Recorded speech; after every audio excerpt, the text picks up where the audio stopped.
Bielsa, pour ceux qui ont vu les Argentins au JO en 2004 quand ils gagnent la Ou médaille le Chili d'or. il y a 4 ans. Le Chili, ça joue très bien. Bon, ça perd en Le 8e problème, contre c'est que le les Brésil. résultats sont... Après, il va pas tout gagner, mais je sais déjà. Lui, il a déjà vu tous les joueurs de l'OM là, et lui, il sait déjà qu'il sera pas champion par rapport à ce que vont pouvoir offrir le PSG ou Monaco s'il recrute, mais il sera en haut et il rivalisera dans tous les matchs, même contre le PSG. Lui, il en est convaincu. C'est pas d'être en haut, c'est que les mecs, c'est que les gens reviennent au stade et que les gens reviennent, rebandent pour le club. Exactement, c'est ça.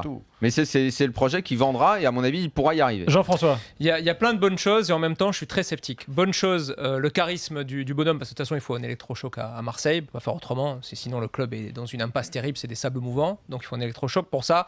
Il n'y a pas mieux sans doute que ce type-là. Le charisme, tu le croises dans la rue, tu le reconnais pas. Qu'est-ce que j'ai dit ? Le charisme, si tu veux, footballistique, voilà, la réputation, tout ce qu'il a fait dans le foot, les sélections qu'il a entraînées, 6 ans quand même à la tête de l'Argentine, plusieurs années au Chili, le boulot qu'il a fait à l'Athletic Bilbao, qui a été, je pense, reconnu de tous les gens qui s'intéressent de près. Voilà, c'est un gros CV. Et puis c'est un type qui a en effet cette méthode, ce beau jeu. Bon, pour tout ça, rien à dire.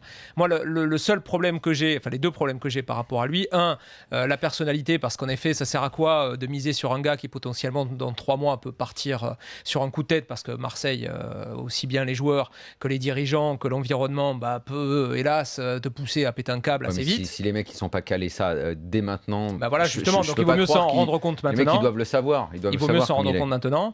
Et puis ensuite c'est ce que ça peut donner avec ces joueurs-là, parce que on parle de tactique, on parle de foot, on parle d'entraînement, de GPS, de 200 centres par séance d'entraînement, tout ça. Moi je veux bien.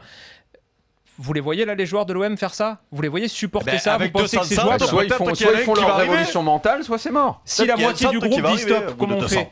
Au revoir Bielsa ? Si la moitié du groupe dit on n'en veut plus de ce mec-là, on travaille trop, comment on fait ? Faut voir l'état d'esprit dans lequel vont être les joueurs. Nkoulou, dans quel état d'esprit il va être ? Il est encore là. Voilà. Mais Valbuena. Il y a des mecs qui vont partir. Valbuena va partir.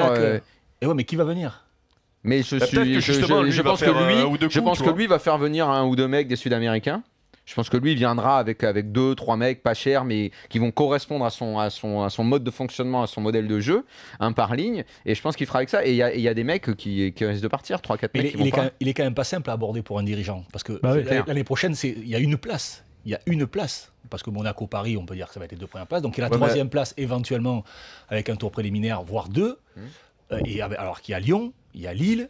Peut-être les Stéphanois, les Girondins, j'y crois pas trop. Mais enfin bon, il y a Marseille, il faut un championnat.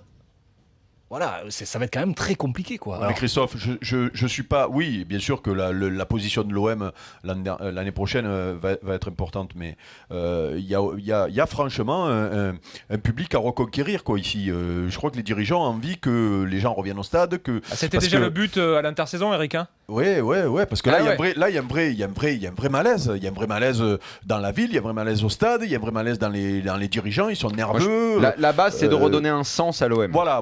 C'est de redonner c'était du déjà sens. le but cet été. Oui, mais ils l'ont raté. On peut pas faire mieux. Dès le mois d'août, on a dit qu'ils avaient tout raté avec cette méthode-là. C'est pire que l'année dernière. Tu veux redonner du sens à l'OM, tu vas chercher t'as acheté des joueurs offensifs et c'est pire que l'année dernière. Et puis t'enchaînes avec Anigo, Albert Raymond. Il faut retrouver une fierté. Le match qui leur a fait le plus de mal, c'est de perdre à domicile contre le Paris Saint-Germain à 10. Ça les a tués. De cette façon-là. De cette façon, surtout.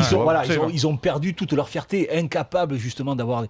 Et Libop, sur le coup, il a raté complètement son match. Il est passé à côté, il a fait des changements qui n'ont rien apporté, plus aucune agressivité. Ils se sont fait manger. Et aujourd'hui, le peuple marseillais veut retrouver de la fierté. Même s'ils ne gagnent pas tous les matchs, ils veulent retrouver un regard, ils veulent retrouver une envie, des joueurs agressifs, des joueurs déterminés. Je pense que c'est ça le vrai challenge. Ils veulent surtout retrouver ça. Et cet entraîneur paraît être bien placé, d'après ce que j'entends, pour rapporter ça.